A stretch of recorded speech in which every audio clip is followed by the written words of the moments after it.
Welcome to the show. I'm Matty Marshall. We are a little bit of about a month out from World Cup, and we are right in the mix of another crazy offseason here. I got Tom Martinez coming on the show to discuss a lot of stuff going on. So we actually have a lot to talk about. We're going to cover as much ground as we can. There's no way we're going to be able to get through every single one of these builds that are happening with certain teams, changes in ownership. We are going to be having a bunch of other shows here coming at you in the offseason. We're bringing some of the leading lights in the sport, some of these top players, top leaders, owners, and a lot of the people making all of these moves and how the new stage is going to get set for 2026. The landscape has changed. There has been a lot of turnover here, and no better person to start this discussion here than Todd Martinez, who obviously been doing this for a long time, coaching top level squads. He's in the Hall of Icons world champ, Hall of Famer, my boy, Tom Martinez. Without any further ado, let's bring him in here because, again, we're going to start at the top and start going through some of the top teams here. And not a ton of change has happened at the tippy top of the division. But before we kind of jump into this, Todd, how you doing, bud? I'm tired, Matty. Having a 2-month-old baby really wears on you, when you're getting 2-3 hours of sleep at night. So, but other than that, man, he's healthy. The family's great, enjoying this holiday season. Well, as you well know, because you got 2 daughters as well, too, it does get a little bit better. However, there's that the regressions that happen because we've been getting crushed over here with our daughter as well, too, because she's a lovely little Cabbage Patch doll, but sometimes doesn't want to sleep all the way through the night. So I feel you, brother. But we wish everyone the best out there this holiday season here in Paintball Land. But Paintball Land's getting a little crazy here, Todd, as always during this time of year. So let's start we just got a lot to talk about. Let's jump into it here. Let's start at the top. I had a pretty long, decent phone call with them. So, again, I was on the Spick and Span show, and, Ryan was like, is this the craziest offseason ever? I'm like, I don't know. Let's give it a little bit here and see what happens. We did have an expansion year. We've had, top players moving back and forth between certain teams. I mean, you've been around forever. We've had changes in ownership of leagues before. I mean, we've had the breakups of leagues. I mean, you and I have been around forever. So it has gotten absolutely crazy in off seasons before. So I'll throw the question to you. Do you think this is the craziest off season now that we're midway through December? I think that, the way that you guys kind of framed it, on that Spick and Span show, was like, is it the craziest? Maybe. I don't think so. It's necessarily the craziest. Is there a lot of volume of stuff going on? Yes. Have we seen an off season like this with this many franchises changing hands, changing ownerships? I don't think so, except for 2015, when the entire league changed hands, That was the trivia question there posed at the was this the most that 8 teams ever moved? Well, in 2015, technically all of them moved. So, there was that. But, the paintball off season never surprises me. That's kind of what makes it fun. People look forward to it. Players, look for new opportunities, new challenges, and the sport's looking for people who want to support. Some people, have run their time, and, some people are anxious and excited and eager to get into the mix. So, either way, it's great, for teams like Houston Heat to, kind of pass the torch, and, teams like Collision to jump right into it because, with all the success like what Paintball Fit has had over the last couple of years, honestly, their whole run, from divisional all the way up, winning every event. Now they won the series, right? This year? Yeah. I mean, like, it just shows what's possible, so, really cool story there. But, some of these teams, some of these players, their story is just getting started. Well, I think it's, as we're kind of getting into talk about Pitt, I also did get a statement from Tom Ford regarding the Arsenal spot situation. So I'll be reading that here in a little bit. Did talk to Alan, new owner of Houston Heat. He wanted to also clear some stuff up as well, too. We'll be checking in with these guys, not on this show, but there's still some stuff. There's a lot of moving pieces in the works that guys didn't really want to disclose publicly. So there still is a lot of stuff that's going to be breaking here pretty soon. But yeah, one of the interesting things is because PB Fit has had so much success with what's being called the PB Fit model, which is get guys that live close to you, play a lot of paintball, and it's kind of given one, I think, a lot of win in the sales and a lot of big boost to teams that are their hopes of what's possible for them in the future, because Fit didn't pick up any, superstars. They made their own superstars. And now those guys are all paintball famous. They're world champions. They're series champions. They proved it this year that it wasn't a fluke. When I talked to Colt Lukow, I was like, hey, man, so what's going to get you guys going for next year? How are you guys going to, what's the self-talk going on in your head that because they just love to, everyone's doubting us, we're underrated. And I'm like, bro, you guys won 3 tournaments in a row. You're series champs, world champs, and he's kind of laughing. He's like, we want to win. Matty's like, no joke. We want to win all 5. We made way too many mistakes this year. We were trash at closing. We individually have a ton of work to do. He's like, I was out for half the year. I just came back. I personally have a lot, I got a big chip on my shoulder still. And I think as a team, we're hungrier than ever. And I was like, oh, that's scary for the rest of the league. But they have kind of set a new mandate. It's been a new way to do it, and it's kind of cool to see, which I think has repercussions in a lot of these situations. And then with Legion, when we get into them a little bit, well, before we get to Legion, I know you gave your thoughts on Fit a little bit. I think they're not making any pickups according to Colt. No one's left yet. Everyone is verbally committed to stay. But I warned him, and I'm sure that, I don't think he even required this warning, but it's like, hey, dude, I know everyone's verbally committed to stay, and you guys are riding a high right now, and I'm sure you got a pretty good landing strip of being able to, to keep the guys around for the next couple seasons. But the longer this gets and the more success you have, the harder it's going to be to keep everybody together. Because once you start checking off, like, all right, what's our goal? All right, win a pro paintball tournament. All right, check. Win a world title. Check. Win a series championship. Check. And you start doing all these certain things, and you've been doing that for a long period of time. It's all of a sudden it's harder to kind of keep everyone together because you accomplish all the goals you guys set out to do. You've been on a lot of top teams. You've led top teams. You've been in the mix, hunting for players and the big moves in the off season. And I don't know, you've walked this road before. What would you say to Colt and for teams that are kind of trying to emulate Fit success, trying to retain players and be the greatest in the world? Well, I 100% believe in it. I've had the good fortune to coach so many different teams, with so many different kind of unique stories, right? With the first team I coached being Infamous, where, it was basically a merger of Aftermath and, the guys that were on Infamous, we kind of, put it together there.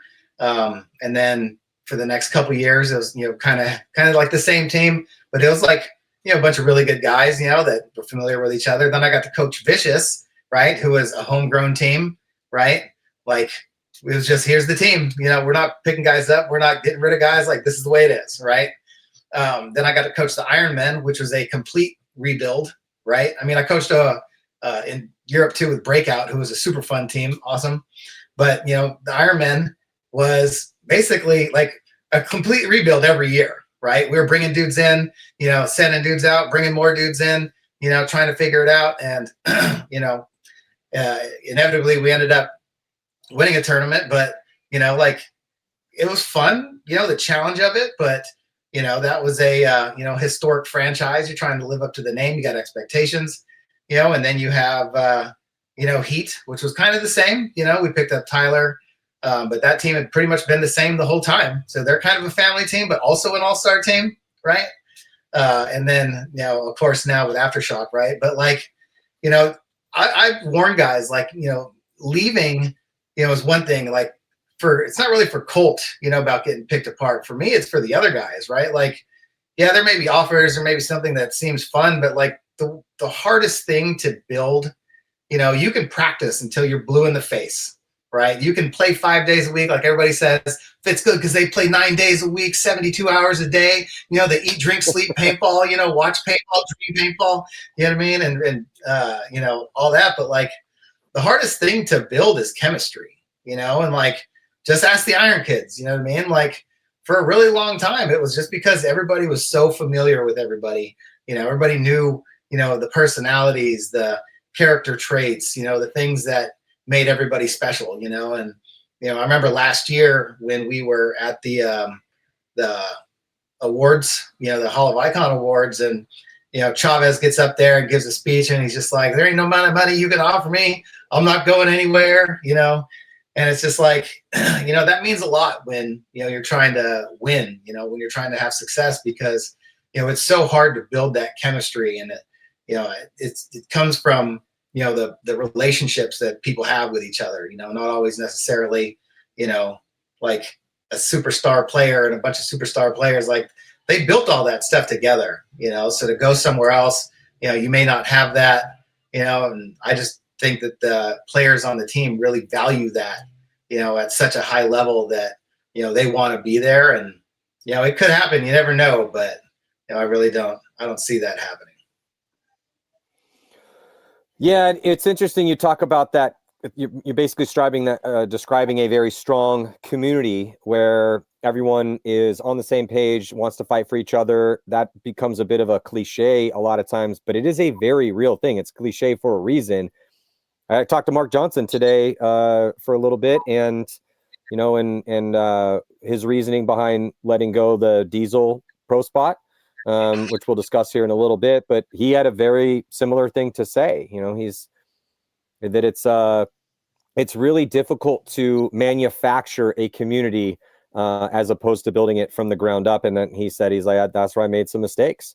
We'll get to that in a little bit, but let's move on to Legion. It's a similar situation for Legion and how much paintball they play. They have also everyone returning. So, it's the 1 and 2 teams in pro paintball right now. Legion was able to sneak into that number 1 spot for just a little bit. And then PB Fit came back and was able to take the victory with that second place at World Cup, the series title victory. But Legion not far behind. They have everyone coming back for 2026, and they're going to get Sergey back as well too. Sergey Solnitskov will be returning. The one interesting thing and a little news to break there is talking to Coach Ryan Gray, who I think he's going to be big for them. I think it's awesome that they have an American coach coming in to help out with their legendary Russian coaches, Alex and Max, because they have American players. They're training in America, and I just think it's an interesting dynamic, and I think that's going to bode well for them.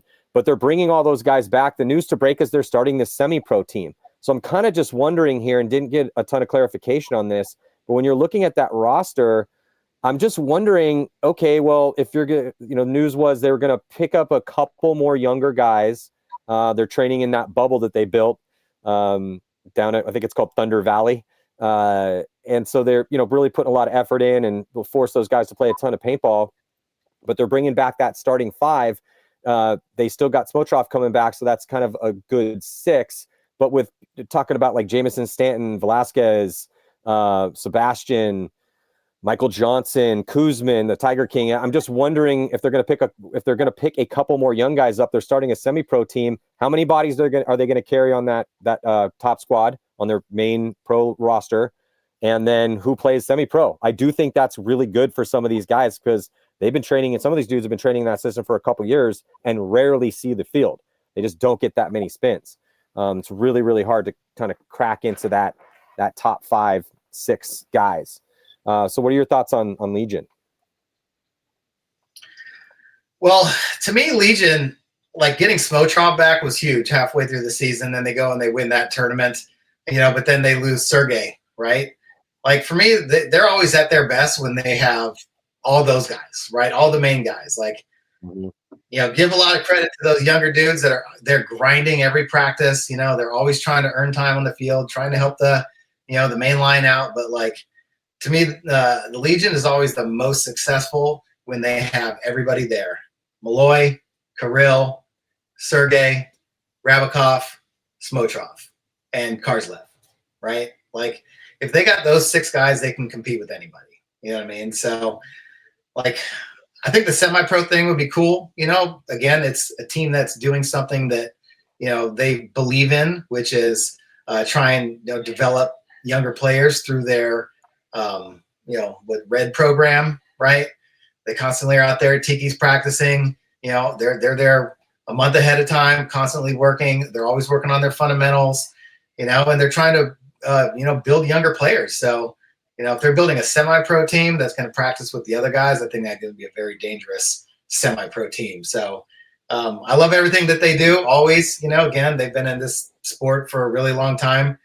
And, you know, I definitely hope the best for those guys. Yeah. So then moving on down the list, I mean, I agree with you. Move on down the list. It's going to be a very scary semi-pro team, because think about those guys that have been training within that program that haven't really got a ton of spins other than 3-man, and that's just a different tactical and strategic situation when you're playing 3-man versus 5-man. But that could be a really, really good. And if they're trying to win a pro spot too, I mean, Legion could find themselves with 2 pro spots in 2027. It's very possible, depending on who they get, and then who's going to go. How are they going to figure that out? Who are going to be the guys that stay on the pro squad now that they are getting Sergey back, and they have Smotrov, and they're retaining all the other talent that they have. So they have a good 6. So who's going to be? Are they going to still roll with 10 at the events, or are they going to have those guys go play semi-pro? It's kind of the question there. That's going to be interesting to see. But definitely a favorite to potentially win semi-pro, depending on who those guys are that they're going to bring into the system, which I haven't got any confirmation on yet. And then, you know, heading into our next bit of conversation here is San Antonio XFactor, and the news broke that they picked up Tom Guest. So that's a hit to the Ironmen. That is a big pickup for San Antonio XFactor.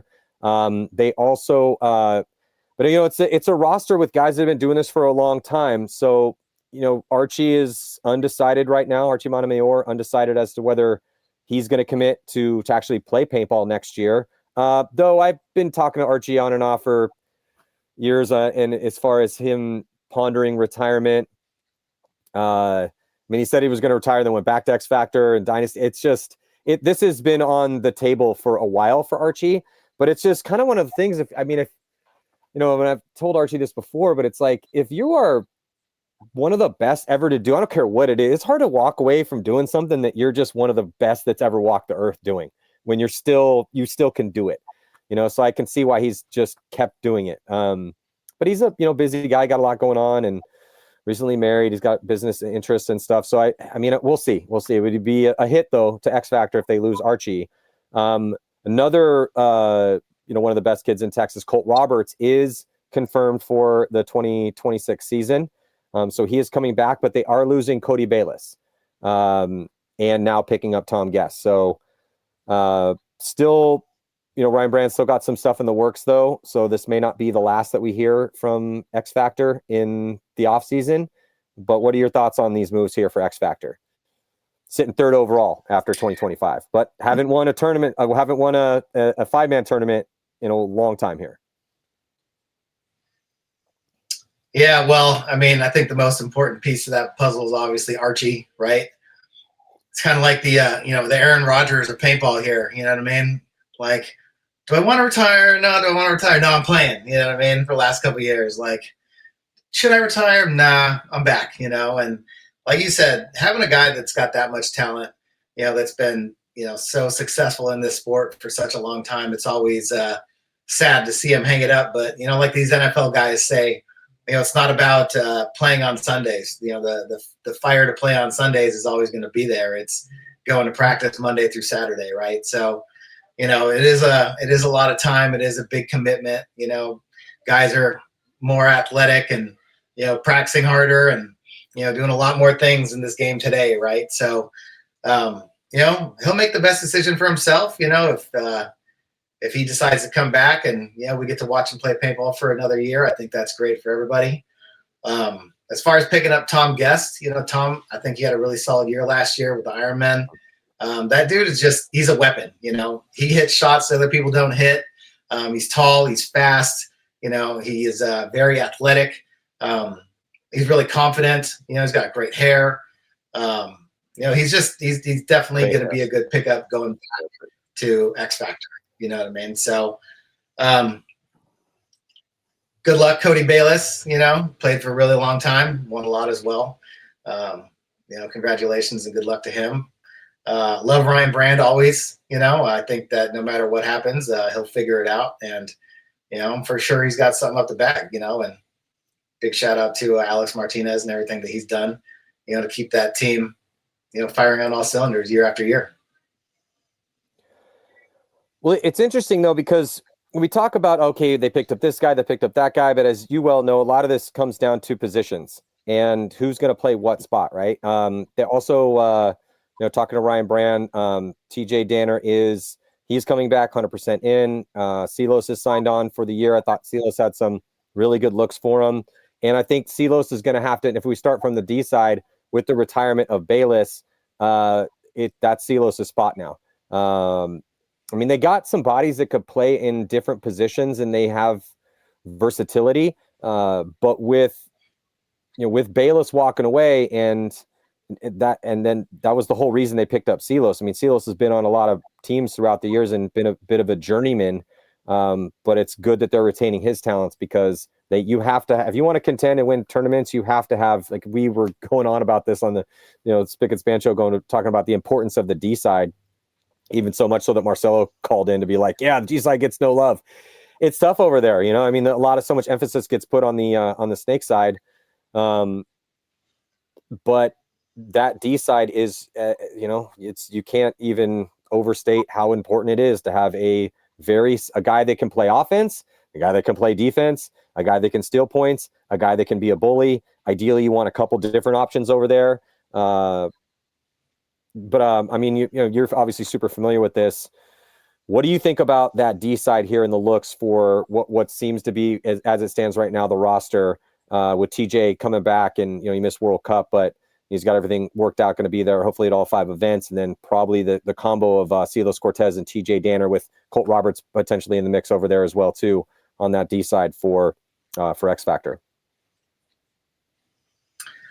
Or maybe Nico Hyde. I mean, I love Silos. Yeah, we'll see. Having a baby, we know how that goes. But with Silos, it's just about consistency, right? He's got the talent. He puts in the time. He's got it's never from a lack of effort. I mean, with him, it's just really about focus. And seizing that opportunity and going out there and playing with consistency. I feel like Ryan Brand does a good job of getting the most out of his players, and maybe he can convince Silos to be more focused and say, hey man, like this is going to be your job. You can take it, you can keep it. If you get out there and we get this level of performance from you at all times. You know what I mean? Like you don't want the mental errors, right? You want to be able to learn from your mistakes and get better, and that's all we hope for all the players. But like when you have talent, like Silos has talent, and you put in the time, like he puts in the time and the dedication. I mean, open up a field so you can play more paintball. Like those are the guys that you have high expectations for, because the worst kind of talent is wasted talent. And you really want to see him take his game to the next level, and he's got an opportunity with XFactor to be that guy. And then give me your breakdown of Tom Guest coming on the squad. I mean, Tom Guest is, like you said, I mean, obviously, like Tom Guest is a force multiplier out there right now. I mean, he keeps getting better and better every year. He's also got something you can't teach. He's very tall. He's very aggressive. The combination of his height and his aggression allows him to play certain spots. I just think could be really crucial on a potential win for XFactor next season. And they have multiple bodies that they can have attack up the middle, but if they are, obviously they're losing Bayless. If Archie decides to retire as well too, I just think that they had to do something, and picking up Tom Guest, I think, is pretty crucial for him here. He adds a bit of a pop. If you get a strong middle field, I mean, he's good everywhere right now, but shooting bodies on the break, winning low body situations, attacking, so good at staying, and putting himself in the right moment at the right time. He's been very impressive the past couple seasons for the Ironmen. Well, I think his athletic ability is what allows him to get up the middle quick. Like he's really good mentally to be able to read and react to what he sees. Shoot somebody on the break, find the hole, get up, and try and capitalize. And I think that when he was on XFactor before, having gone out there and practiced them a bunch, that was like the thing that we always had to worry about. Like he can get up to the middle unnoticed. And I think maybe XFactor hasn't had a whole lot of that. Like say just this past year. And him bringing that dynamic, it's like really opens up the outsides for guys like Billy. You know what I mean? Like Billy knows he's protected. He knows that he's got somebody that can shoot bodies in front of him. he opens up whichever side he's shooting on the break, and then his middle presence. You always have to be worried about that, because as soon as you sleep on him, he could run through, bunker your snake guy, bunker the guy next to him, and shoot your Dorito guy. So if he already shot one dude on the break and gets two more on a quick move up the middle, well, then you start turning guns back to the middle, and then Billy and Silos are running down the outsides. Yeah, I also do. You look at the rest of this roster too here, the X Factor with Meter Ninos. We just talked about Colt Roberts, and then Matt Jackson, Nico Hyde. Played for Houston Heat for a long time. I thought Nico had some good looks. I think that's a good bolster to the roster. TJ Danner, and then the Snake God Billy Bernaccia. That's a nasty roster. I think they're going to continue to be at the top of the league. I think they got a real good chance to win a tournament, maybe even more than one in 2026. It's and then again, there's so many, and we're going to, guys, continue to bring you different looks and insight into all of the 20 pro teams that are out there. But Todd, because we're kind of at this, we're talking about the top teams. Do you think we're going to continue to see the same amount of parity that we've seen the past couple of years? Or do you think things are going to get a little bit more stratified? Because when you're looking at these top teams, we're about to go into Impact. They've only made a couple moves here. Mikey Arena to Dynasty. They pick up Connor Kelly. That's a team that won a tournament last season. They're stacked, and then Damage, we'll get to them, but not making any moves. At the very top of the league, there's really not a ton of change here in these rosters. I mean, you could actually say that maybe it appears that X Factor is going to have the most amount of change, and unless we're going to Collision's new spot with the Tauntauns. But at the very top, they are the ones that are having the most. But with think about how confident Fit's going to be going into 2026. Think about how Legion is going to look now that they got Smotrov and Sergey back. I mean, it's, how much stratification do you think we're going to see here, or are we going to see a decent amount of upsets again in 2026 like we've seen the past few years? Well, I think that, the offseason started kind of in the middle of last year, right? Like Mouse ending up on Damage, Yeah, it was the Wild Wild West all year long. Impact, right? Diesel, then Impact, then Damage, right? Marcelo, Impact, now he's on Damage, so, I mean, of course, Damage ain't making any moves. They just won the tournament and got, two superstars in the middle of the year, right? Yeah. Impact picking up Connor Kelly, but they won a tournament this year. They got Tyler Harmon last year. He's insane. We talked about Fit, X Factor, the Russians. It's really going to be the middle of the pack guys. I think the teams that have been in the league, for some time now have gotten better. I think everybody got better throughout the year, right? I think the team that made the biggest leap last year was Uprising, probably. I thought that they really raised their game, from the last 2 years with bringing in Court and Michaud as coaches. I mean, I just think like that, the middle of the pack is going to be a lot better. And then like the new guys coming into the league, have the potential to be good, but, we'll see, like wanting to play in the pro leagues and playing in the pro leagues are, completely different stories here. Right. I mean, you got Houston Heat, right? Don't you have some Houston Heat news with their roster? They basically NRG took their spot, right? We definitely have some Houston Heat news. So we have Houston Heat news for sure, which we'll get to. So let's just get through Impact and Damage real quick, though. Again, not a ton to report here. Again, who knows as things are going to shake out. But with Urena going to Dynasty and then Connor Kelly going to Impact, I mean, I don't know. I mean, Connor Kelly has been a star. He's been an emerging star for a couple seasons now. He's still super young. Honestly, and, this is something you could maybe speak to a little bit here. And I know you guys had a really frustrating year on Aftershock. We're not going to get into Aftershock because there's a lot of moving pieces here before we even get that deep into the rankings here. But Connor Kelly, we got to speak on it because he goes to Impact. I mean, it was just a very, again, kind of a frustrating situation for you guys because there was a lot of unfulfilled promise for Aftershock in 2025. Do you think Connor just needed a change of scenery here to go to Impact, or I mean, how do you think he's going to fare over there, seeing as how you just worked with him?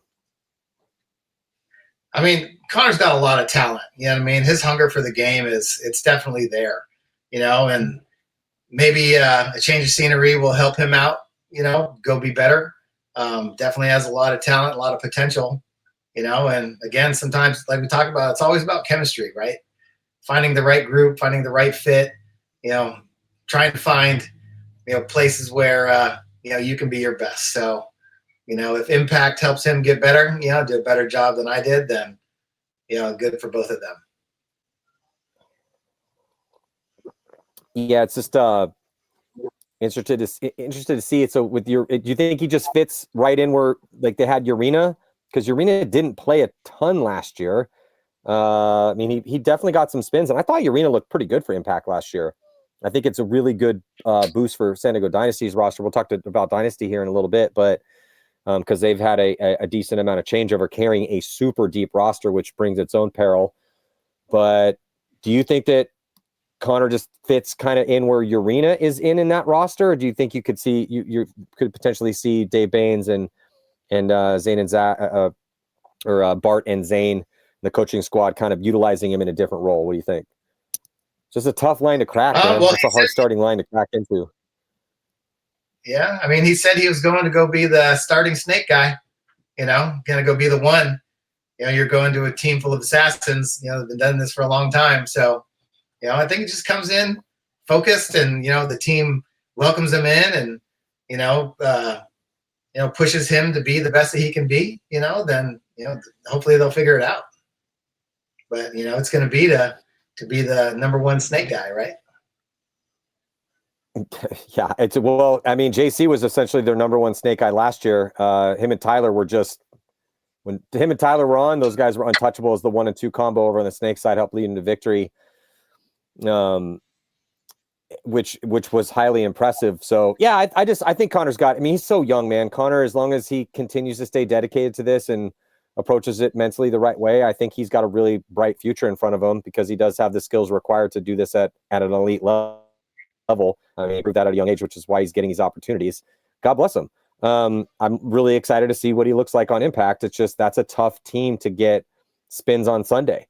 Sometimes they'll run 2 lines and then kind of work into it. But I mean, you can kind of see there. I mean, even if doesn't matter what your name is, it's really hard to get consistent spins on Sundays on that team. Speaking of it, and then going to another just completely stacked roster. Congrats to Tampa Bay Damage winning the World Cup. So I talked to Joey. I'm like, Joey, what are you doing? He's like, Matty, we don't need to do shit. We got everyone we need. We are the world champs. And I was like, well, are people trying to, you think they got to be coming at your guys, right? He's like, Matty, everyone said that they are staying. So I've got, everyone verbally confirmed to return, and I don't know why they'd want to leave, because we're trying to make everybody happy here. And, from a compensation standpoint, and obviously the results are now there. So as their world champs, but that's a team that could be really scary next year, because, it was you kind of alluded to this a little bit earlier, with how both Mouse and Marcelo did not start the year on Tampa Bay Damage, had no plans to go there. But then it just ended up, that's how, again, longer story there, but they ended up on Tampa Bay Damage. And then they they struggled a little bit it's for a top team, a 6th and the 7th to start out the year. And then 11th place at the Midwest Open, didn't even make Sunday, 8th at the Lone Star at the 4th event. And then the big win at World Cup. But now that they're confident and they're the World Cup champs with that same exact roster, really starting to kind of get that cohesion needed and that mental confidence that we were just speaking about, that could be a really, really tough team to beat in 2026. I don't think it would surprise anybody if they're, with these other top teams, just, definitely improving their 5th placed overall. I think Tampa Bay Damage is going to be contending for a series title next year. Well, most recently, I feel like you can compare it to some of the runs that these other teams have had. When XFactor got Rainey Stanzak, and they went on that run, for, was it 3 years, where they were just winning everything, and then after that, when Archie leaves and goes to Dynasty, right, bringing Archie into that stacked roster, Skinny Kevin's coaching that team, and they won, a ton of tournaments. And then Skinny Kevin goes to Damage, and brings Chris Shear with him, right? And then they get Mouse and Marcelo, right?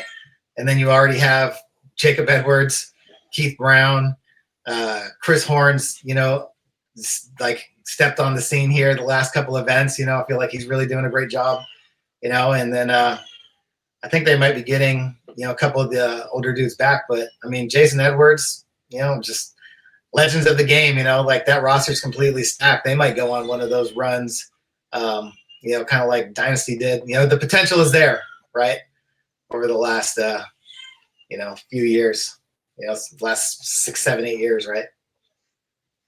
Yeah, I mean, Jason Edwards won the overall MVP. Just even though with all of those other names out there, Jason Edwards still getting it done. And he was kind of one of those situations where I'm like, oh man, I have no idea to give this MVP to because it's really close. But Jason was the guy, and that team is, I agree with you. I think we could see Damage go on a little bit of run. Again, it's just at the top, it's going to be tough because we just talked about how good Fit is and has been, and how they still have a chip on their shoulder. Legion, now going to be having a semi-pro team that they're going to be practicing against, and how much they're continuing to train. Impact feeling confident with a ridiculous roster, and it's getting very interesting at the top end. Would like to. I was going to say we could, just because it's another team that has had a ton of. Wait, go ahead. Before we leave Damage, if Joey was here, he would let you know we're the best. The rest of y'all fucking suck. You better come get us because we're going to win everything. All you guys suck. If I didn't mention that before, I'm the best. My team's the best. Damage is the best. All the rest of you guys, kiss the ring.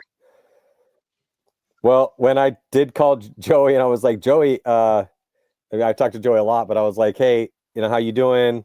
Official call here, roster, how's it looking? And he's like, well, Matty, I'm feeling pretty good sitting here as the world champ. It's kind of a good tournament to win because then you get to sit there and be the best for a couple months, basically pretty much exactly what you said. No, I love Joey Blue, but I mean, Joey's done. Hey, hats off to Joey Blue. That's a hard role to do for as long as he's done it for. He was the coach for a while and helped him coach them to wins, but then bringing, Kevin Brettauer in, pop the top on Cheers that one. This that bad boy. Water, Joey Blue. This delicious cold can of Arrowhead water is to Joey Blue. I got a little guava berry Waterloo right here. It's not that good. I don't really recommend this specific. This one's not that good. Dude, I've been drinking 10 of these a day. They're so good. Canned water. Who knew?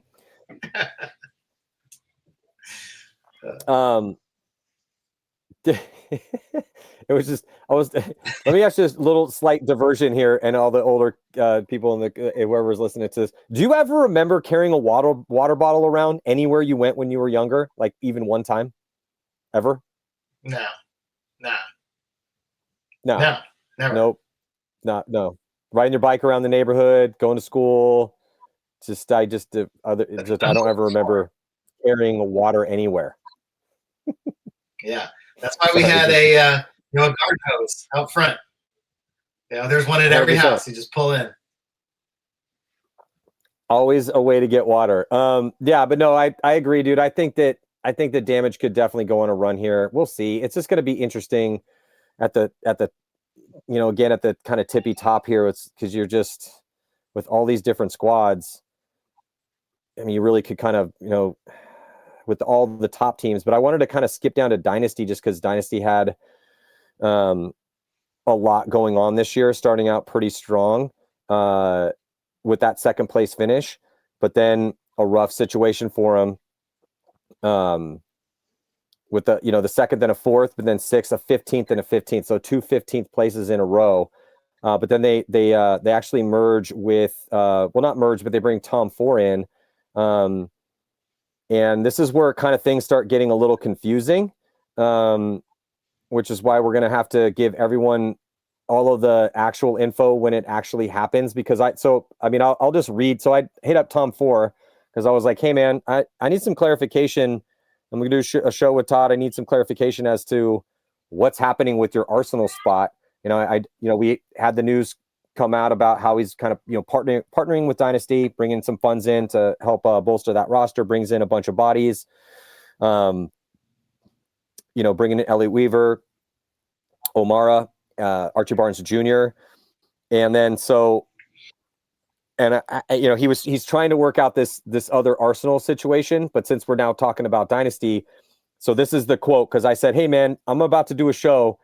I need to know what's going on here. And so he sends me this quote. This is Tom Ford. I am committed to Dynasty, and that created some complexity resolving my current spot with Arsenal. After working in good faith with the Blast Camp to build a new Arsenal squad for Chicago, Marcus's hometown, because Tom Ford and Marcus were very close for a long period of time. So that's part of his love for the game. Virgil and I couldn't make the budget work. We really tried because he has a good team lined up. I have 2 buyers pushing to close tomorrow. First come, first serve. Announcement is the winner's honor to make the announcement. I regret that I may have frustrated some parties by taking so long, unquote. So that's the quote from Tom Ford. So that is something we're going to have to keep you guys updated on. I'm sure that's going to break here pretty soon. But he definitely is very committed to have San Diego Dynasty be, the best team again. And since it is San Diego Dynasty, I kind of wanted to get your thoughts on that situation. What do you think? You like the new pickups? Don't like them? What do you think? Well, I mean, anytime you get weapons, it's always great, Archie Barnes Jr., obviously, super fast, built like a tank, right? Super hungry. Stephen O'Mara, that dude has been through the ringer for a number of years, gotten pretty close a couple times, right? Always seemed to run into Dynasty, right? So, definitely had some tough battles against them. I think Elliott Weaver has really blossomed over the last couple of years. So, picking him up, I think is, definitely going to be, a solid move. And then who was the last one? Who am I missing? You're missing Mikey Arena, but that's obviously coming in. But Tom coming in to pay these dudes and help fund it is going to give Dynasty a little bit more runway here as far as survivability is concerned at the top end of the sport, because it's tough. Yeah. So, I mean, obviously it's great to bring in weapons. Having 12 dudes is definitely tough, right? Because there's only so much time on the field, but, this last year we carried 11 because we knew that one guy might miss an event, another guy might miss an event, one guy missed 2.5 events, and I don't know if Dynasty's going to have that same situation. It seems like they're going to have 12 dudes at all times, and we've definitely seen it before, but are the dudes on the end of the bench going to be capable of being serving their role,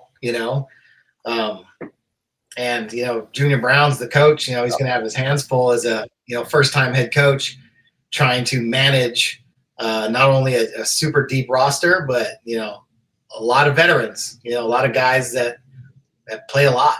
Right? So you're basically jamming 2 teams into one, right? And we'll see. We'll see. I mean, they're coming out to practice at SC Village, San Diego, at the end of January. Everybody's welcome to come out and watch. See for yourself. Shout out to Bear, Gio. Man. Yeah. No, hey, shout out to look for some cool stuff coming out of San Diego here pretty soon. At that field. Love what you guys have been doing there. But yeah, I mean, you have weapons, like you said, picking up weapons, but that is a lot of people to manage. So I think that it's just going to have to come with a lot of leadership needs to be exhibited, and then a lot of understanding of people's place in the hierarchy.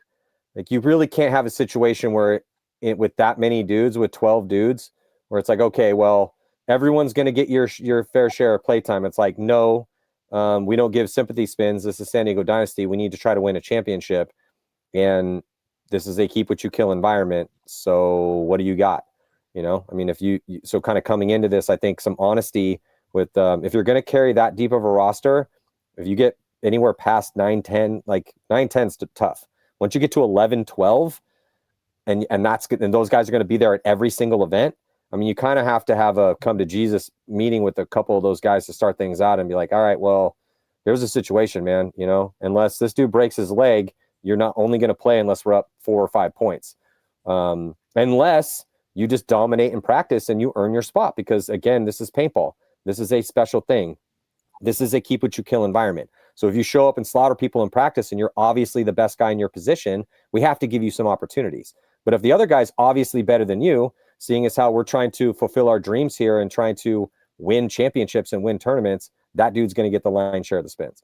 So I think as long as there's clarity in that situation for them, I think that's going to make it a little easier. It's still not going to make it easy at all, you know, because in order to be this good at this game, you have to have a giant chip on your shoulder and you have to have an ego, or you're never going to get that far. And so it's tough. It's going to be tough for them, but they do have, you know, they got a lot of weapons. But I mean, Greenspan was hurt. Like I talked to Ryan and I was like, hey man, like you know, and I love Ryan Greenspan. He's one of my best friends, but I was like, hey dude, are you good for next year? Because I mean, it seems obviously better with you out there, and you had like 3 separate injuries last year. I mean, he's an aging veteran. So, I mean, I was like, you need to develop like a strong yoga practice. You need to get on those peptides, baby, like whatever somebody like a strong sauna routine. You need to do something to keep this longevity going, because the team's better with you out there, and you were hurt like more than half the time last year. So get healthy and then do whatever you can to stay nimble and limber. So yeah, I mean, that's part of it too. But I think Weaver could kind of fit into that role a little bit. But what's been interesting about Weaver, and I'd like to see out of Weaver a little bit, you know, tell me what you think about this, is that Weaver has been, you know, on teams that haven't made it deep on Sundays. So a lot of times, especially when he was first coming up, he was on teams that weren't winning a lot of games. And so he kind of developed this, you know, he was shown to be really good in low body situations, really good at gunfights, really good on reads that he has to make because it's a disaster. So he's pulling out these 1-on-3s and, you know, just getting absolutely nasty with it in those snapshot situations. But I would like to see a little bit more out of Weaver when they're up, you know, up points, up bodies, you know, they need to play offense, you know, that sort of thing. So I think that would be kind of a nice little transition if he can make that work for him on San Diego Dynasty. What do you think? Yeah. I think you just described every single player that ever played for Boom, Revo, or the Trade My Gun Outlaws. You know, in one statement right there. Pretty much, dude. Yeah, I mean, yeah, when you're playing on a team that's like taking 14th to 20th place, or back when we only had 16 teams, and it's rough out there for you, like how did you get paintball famous? I mean, how did Corey Hall get paintball famous on Elevation? Remember, you know, like Corey Hall was out there pulling off low body magic. We're like, who is this dude? Oh, Corey Hall just pulled off a 1-on-3. Oh, here's Corey Hall pulling off a 2-on-4. Who is that? I got to remember this name. Oh, Corey Hall. Okay, well, let's see what else you can do. Let's get you on a better team. So Weaver, you're now on Dynasty. Let's see how high. Let's see how elite you can be, dude. Like this, you got a big opportunity here. So I think that's going to be an interesting story for him. You got also, you know, when you play with, you know, better players, you know, your talent can really be put on display. You know, like kind of like what you're saying. You know, you don't really see the best in some of these guys until they're playing next to a bunch of other elite level players, right? That's why, you know, when we watch the impacts, you know, and the damages, and, you know, there's a level of understanding, you know, that exists that, you know, allows these dudes to just be their best, because that's all they're worried about is, you know, playing their game and, you know, not trying to be like, oh God, I hope our whole snake side doesn't die on the break this point and I got to pull out a 3-on-5 again. Absolutely. I would also like to add before we move on, because I know we got young kids, so I can't keep you here all night, and there's still a decent amount to discuss before we sign off. But is that I just hope for Dynasty's sake and for paintball fans' sake that we don't see Yosh Rao taking a backseat and not playing a lot of points in 2026 unless he gets hurt. Because Yosh Rao was really fun to watch this last season. I mean, they had Blake was super fun to watch too, but they're still going to be spinning Blake, because anytime Dynasty got a deep roster the past few seasons, we didn't see Yosh as much. And then Yosh was, you know, forced to play a lot of paintball in 2025. We actually had him on a show. If you haven't watched that show, go watch it. He had a very honest, you know, Joe Rao, of course, you're going to get some honesty, but it just had an honest take about his run this year. But heading into World Cup, I was like, man, if you're if you're a paintball fan out there, to see Yosh Rao's story in this season was very interesting to watch, because he was put on a clinic out there occasionally, and that man is 43 years old.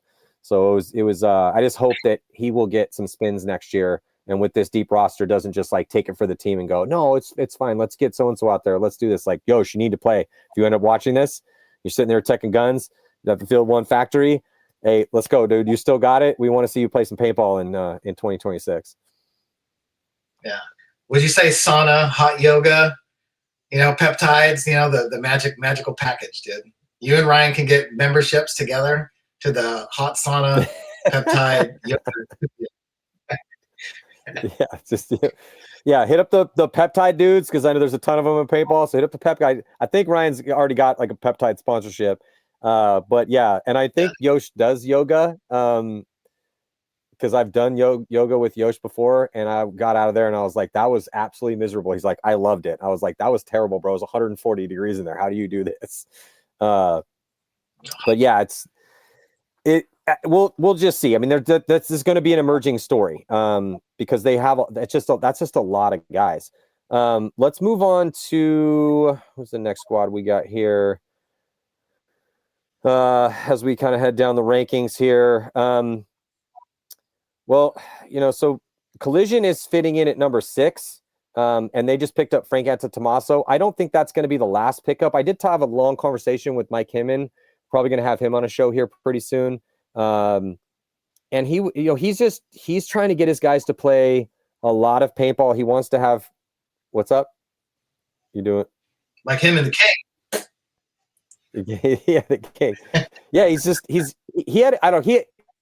was, just kind of shooting it straight as always, and basically saying, look, man, I want to go and he's been a guy that's paid dudes to play before, but he really wants to get like a solid crew that can play a lot of paintball. But they did pick up Frank, and Frank lives on the East Coast, so I'm kind of wondering how much he's actually going to be able to grind and how that's going to work out for Frank, because Collision is a team that expects you to be playing paintball every single weekend, ideally at SC Village, and getting in the grind with those dudes physically constantly, and to have that kind of PB fit look or Legion look. So I'm just kind of wondering what the time commitment is going to be for Frank. Haven't spoken to him or Mike about Frank specifically and this new pickup, but did have a long conversation about what Mike's trying to build. And he really would like to not come in and, he was honest about it. He's like, Matty, first of all, not getting relegated. So that's step number 1. Kind of reminds me of when Mike Bianca and the Hurricanes first came up. He's like, win a point, win a game, make Sunday. Make sure we don't get relegated. Let's be realistic about this. But Mike does want to build something strong for the future. But it looks like Frank's the first piece to go. What are your thoughts here on? But it's, you're jumping into that 6th overall ranking right out the gate. What do you think? Yeah. Well, it's funny, Mike just couldn't stay away, right? Starting up another league in Florida, and wants to tack on a bunch of major events and XL events to go along with it. So he's going to be a busy guy next year. But, I grew up playing with Mike. He's one of the first dudes, like his dedication to not only winning, but the passion that he has for the game, is really unmatched. He's been successful in everything he does, just because he refuses to lose, and people, you can't like make somebody have that attitude. You know what I mean? Like everybody talks, oh, I grind, I hustle, Mike grinds and hustles, before you guys even get out of bed in the morning. You know what I mean? Like Mike's one of the hardest working dudes I know. The way he wants to do it makes total sense, running the tournament fields up in SC Village. He's there every weekend, and he wants guys that also want to be there every weekend. He wants to build that team.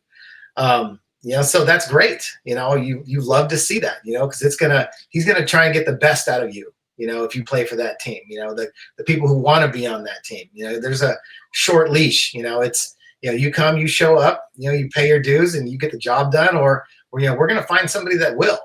So, Mike's always been like that because that's the type of guy he was as a player. I remember, any day of the week, I called Mike up, hey man, there's a game, you want to go? He'd be like, I'm already in the car with 20 cases of paint, let's ride.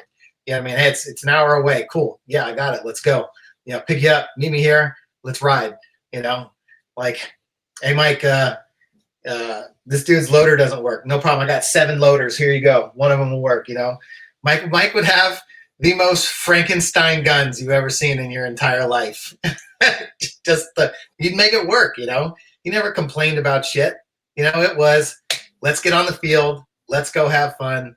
And he's a no BS attitude type guy. So, I'm excited for that team just to see how they play. Yeah, me too. Oh man, I'm just trying to. There's so much more stuff to cover here. But as I said, we're gonna have to get into this in some different shows. But before I let you go here, got to talk about Houston Heat. So had a long talk with Alan, and I just wanted to get your thoughts on Houston Heat's roster. So let me pull up my notes. And also Alan wanted to clear some stuff up too. So, he had basically said that there was a little bit of confusion as to how the relationship, which honestly, looking at this roster that he told me about, it definitely makes a lot of sense. So initially it was, the way it came out, and I think the perception from most people is that Allen has completely taken over the Heat franchise from the Smith family. That is not the case. Okay, so Sarge is still involved, but Allen is running the show. So they are both involved in Houston Heat. It's Allen's show, but Sarge is there to help. So is that Sarge needed to step back? So Randy Smith family stepping back, and so but looking at this roster, it's relatively similar to what have seen in the past with a few different additions. So you basically have also the new sponsor as well too. So they're no longer sponsored by HK, they're sponsored by JT now. And then but it's still going to be Ryan Moorhead, Mishka. They brought in Cody Mikowski, Austin Buffton, and then Snakeside's going to be Andres Ramos and Louis Betancourt. And then also the news is that they are going to be picking up or continuing to elicit the services, because this was up in the air for a while, Ronnie Dizon as well too. So that's the situation for them. Potentially some other bodies as well, but they're still working on that. But when you're looking at a Mishka, Ryan Moorhead, and now Ronnie Dizon, there's still and Ramos, there's still some holdovers there from previous seasons that we've seen. What do you think about that move? I mean, obviously you coached Heat before, but no Sam Monville. Ryan Smith is now not coaching anymore. So they're going to be bringing in Chris Jansen, who previously had coached Arsenal. There's some similarities there, some differences. I do like that roster though. I mean, Ryan Moorhead, Mishka, Ronnie Dizon, Betancourt, and Ramos. I think the question there is going to be the Snake side, because Betancourt and Ramos are both, Betancourt's not a young man, but he's not old. But he's hyper aggressive. And he had some decent looks at Cup, and then Ramos has had some decent looks this year as well too.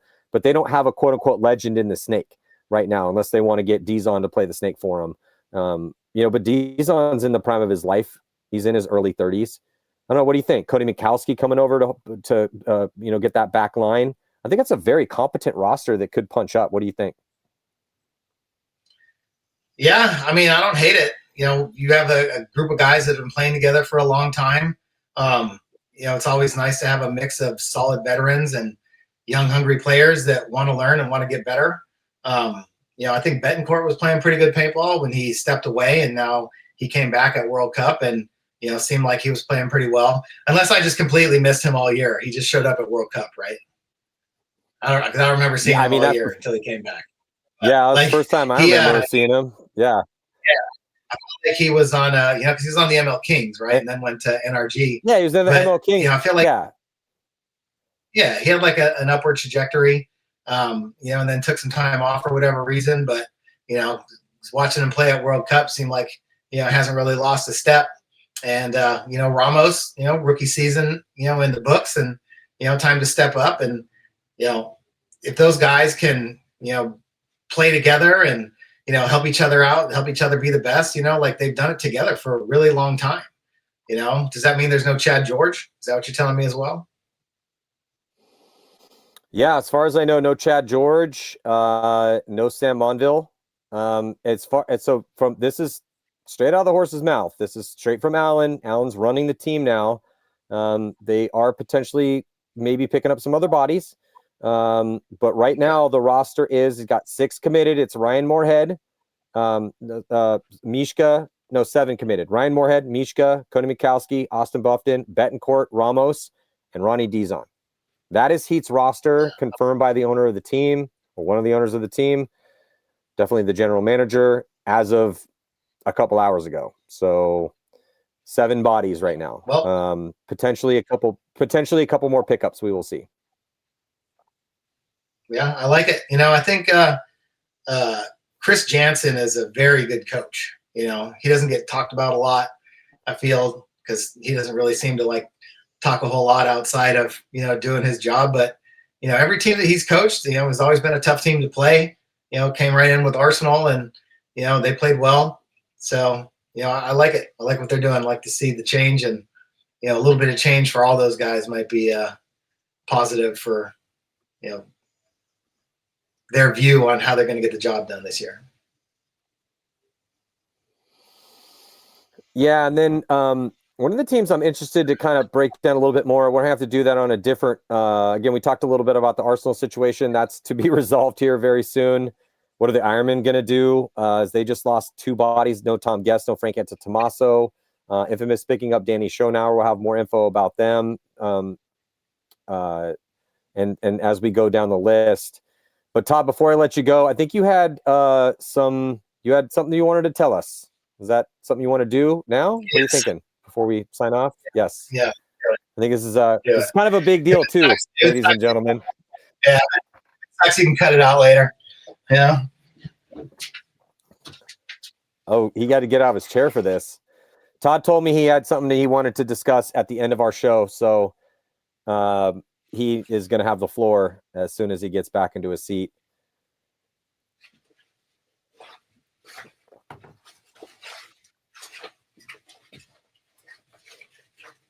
Oh, is he going to come in wearing a new jersey for the team? He's going to, oh, he's got his Hollow Icons jacket on. Bro, I could have got mine out the closet. All right. It's kind of a spur of the moment thought here. But, when we had the first Hall of Icons ceremony, it was on a Thursday at a tournament, and it was really special, to be put in that group with those guys, but it hasn't been quite the production that it has the past, couple years. Right. So, yeah, for sure. Right. And so I wish at that time I would have gotten a chance to, speak a little bit about, all the things that I've gotten to do, because of paintball. But, I guess, timing in paintball is everything, right? Just like timing in life is everything. So, I guess it's better, that, I get this opportunity now, or taking this opportunity now. But I wrote something here and I just wanted to read it real quick, if you don't mind. Let me get some water. The floor is yours, my friend. The floor is yours. You've earned the right to say whatever you want to say. 30 years. Dear God, thank you for putting paintball in my life. You gave me something that my dad and I could do together. It was something that my parents could see me fall in love with, dedicate myself to, and give me a chance to make them proud. Their sacrifice let me live a life I'm sure neither I nor they ever dreamed of. After both growing up in farm families and then serving in the Navy, I watched them get up early in the morning every day to go to work and make a better life for our family. They did whatever they had to do to make sure that they were always there for me. They didn't just work to put me in good schools. They did what they had to do to make sure they could drop me off and pick me up as well. My dad coached all my teams, pushed me to be the best I could be, and gave me all the support I could ever ask for. My mom is the sweetest woman I've ever known, and without her peacefulness, love, and prayers, I would not be the person I am today. Through paintball, you gave me friends and mentors in Davey Williamson and Matty Marshall, who gave a shy, goofy kid my first vote of confidence, style, and belief in myself. They pointed me in the right direction where my life would go for the next 30 years and continue to guide me along the way. I can never thank you enough for giving me brothers of their character and class to grow when I needed them the most. Thank you, God, for every teammate that I ever had the honor to play with. So many people from so many different walks of life made valuable impressions on my journey of personal growth and self-awareness. The brotherhood built on competition and sacrifice has created bonds and taught lessons that will last a lifetime. Thank you for the journeys that we endured together that gave me perspective and an understanding of how to impact those who will come next. These teammates have not only looked out for me on the field, but have looked out for me in my life. For the lessons, the laughs, the love, and the legacy, I am forever grateful. Special shout out to the Iron Kids, the Ava Pimps, and every player I ever had the privilege to coach. Thank you, God, for all the people who made this time possible, for every sponsor, team owner, and friend that contributed to helping me live this dream. I am thankful for the blessing. Thank you, God, for over 30 years of love, experiences, and living my blessed life to the fullest. Thank you for all the memories, the growth, and the accomplishments, and all the other gifts you bestowed upon me. All glory to your name. Thank you for my wife, Gina, my kids, Finley and Shay, and our newborn, Darrow, and to my parents for their love and patience in my journey. My time competing in tournament paintball is now finished. Thanks, Patty. Well, we out. I'm not often speechless, but so you're retiring from coaching because you still got a lot of other things to do. I'm guessing this is the coaching retirement, right? Yeah, tournament paintball, coaching. You know, done it long enough. It was a ride. It was super fun. Yeah, I feel incredibly blessed that I got to watch the whole thing, and you're one of the greatest ever to do it, brother. You had an amazing run. So yeah, I mean, and that's why you get the jacket. You got the jacket already, dude. You don't even have to retire before they gave you the jacket. You're just adding to your legacy this whole time.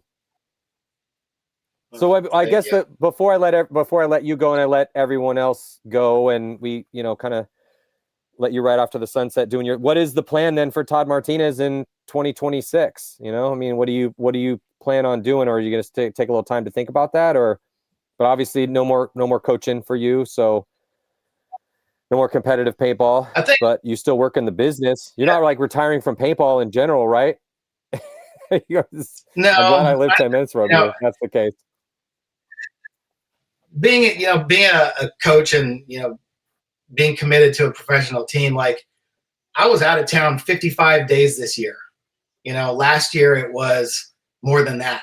When it was Houston Heat, and we'd go and we'd stay out there for 2 weeks, 3 weeks at a time. When I was coaching in Europe, and we'd go right from Europe to an NXL, right from NXL to Europe, 2-week layout practices. Like really put my family through a lot being gone so much. And if I wouldn't have been able to do it if I didn't have my parents, and my wife who, encouraged me to, keep following my dreams. Like we've been together since 2007, and she's always loved me and believed that, this was good for me because, I cared about it so much, and, was never upset about me being gone. Even when I thought about, calling it quits before, she encouraged me because I just love doing it so much, but having this third baby, and being gone for, World Cup when he's a month old, really kind of made me realize even more. I kind of decided that I wanted to do this, before World Cup, and it takes a toll on you after a while, and I don't know if I can continue to ask my family to do that for me. I had a lot of fun. I got to play for 10 years and coach for 15 years, and it's like, I'm blessed, beyond belief, for all the different things that I've been able to do. So, we spent all year remodeling SC Village, San Diego, formerly Giant Paintball. Bear gave me the keys to the house and, let me do whatever I want. We built a nice tournament field over there. We're going to start doing A lot more fun events at the field. I want to be here for that, try and help develop players, at that grassroots level, the beginner stuff and the, turn walk-ons into tournament players, because, I grew up playing paintball in San Diego, and I feel like this is my opportunity to get back, and I don't want to be gone so much where I can't do that. I want to be able to drive home and, not spend a week in a hotel, hanging out while my wife is trying to take care of 3 kids, you know what I mean? So, a lot of new, fun, cool stuff. I got some ideas for you. Come out and help me out there, and at the field, do some fun, events. But work for Defy, all during the week. We're taking a big step this year, coming into the NXL. So we have a lot of work to do there. For all the teams that want to sign up, just chat at defysports.com, hit up my boy, you know what I mean? Shout out to the Leopard King, right? we built a squad, it's not like I'm done coaching. I'm just done coaching pro paintball teams, we got a serious squad over at Defy with Chad Boucher. We got Dylan Fout, Chris Lasoya, Al Fernandez, we got a good crew of guys, and, I got to dedicate more time, to helping that team grow. Right. So, it's going to be a lot more time and dedication for, the business of paintball. But I love tournament paintball. I love you, the NXL, Major League Paintball, everything we do over there. And, maybe I'll see you back up in the booth or something. That would be amazing, my friend. Well, obviously so that's good news. We're still going to see you. And, yeah, man, I mean, you had a special career, and you had a really good run obviously as a player and as a coach as well too, which is again why they gave you that green jacket before you even retired. But yeah, I think that there's going to be a lot to do still. And I think this makes a lot of sense. I love you, buddy. I really appreciate you and everything you've done for this sport. Thank you guys out there for joining us here, and send Todd all your good wishes here for his next adventure as he puts his energy towards all these still amazing things, which are great. I think this is going to be really good. I've seen you have to do all the things that you've had to do, and how difficult that's been for you. So I think this is actually a really good thing for you. So that's going to be it here for this adventure, for Todd's adventure coaching. But stay tuned for the next chapter. We got more stories coming at you here as the off season progresses. This is not the last you're going to see of Todd Martinez here on Major League Paintball. And Todd, I will see you very, very shortly. And ladies and gentlemen, I will see you guys next time.